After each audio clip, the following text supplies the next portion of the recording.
Hi friends, நாம் இப்போ மத்திய மாநில உறவுகள் குறித்த குழுக்கள் பற்றி பார்க்கலாம். 3 முக்கியமான குழுக்கள் இருக்கு. அதில் முதல்ல நம்ம பார்க்க போகிறது சர்க்காரியா குழு. 1983 இந்த சர்க்காரியா குழுவை மத்திய அரசாங்கம் அமைக்குது. இதோட தலைவர் RS சர்க்காரியா. 3 பேர் கொண்ட குழுவா இது அமைக்கப்படுது. அறிக்கை 1988 இவங்க வழங்குறாங்க. மொத்தம் 247 பரிந்துரைகள் இவங்க வழங்கியிருக்காங்க. இதுல 180 பரிந்துரைகளை மத்திய அரசு நடைமுறைப்படுத்துச்சு.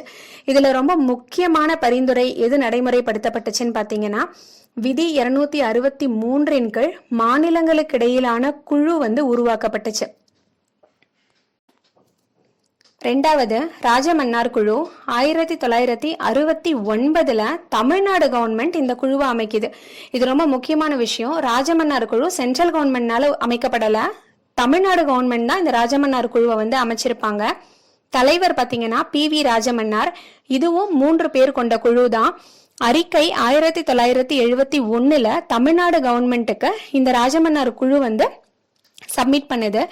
மத்திய அரசு இந்த குழுவோட பரிந்துரைகள் எல்லாத்தையுமே கம்ப்ளீட்டா இக்னோர் பண்ணுது. ஏன்னு பாத்தீங்கன்னா, மாநில அரசுக்கு அதிகப்படியான அதிகாரங்கள் வழங்கணும் அப்படின்னு இந்த ராஜமன்னார் குழு கேட்டிருக்கோம். மூணாவதா நம்ம பார்க்க போறது பூஞ்ச் கமிஷன். ஏப்ரல் 2007 இதை சென்ட்ரல் கவர்மெண்ட் அமைச்சிருப்பாங்க. யார் தலைமையிலன்னு பாத்தீங்கன்னா, மதன் மோகன் பூஞ்ச் அப்படிங்கிறவர் தலைமையில.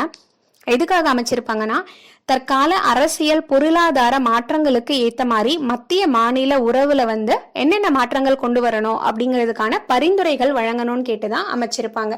தேங்க்யூ ஃப்ரெண்ட்ஸ், அடுத்த பதிவுல சந்திக்கலாம்.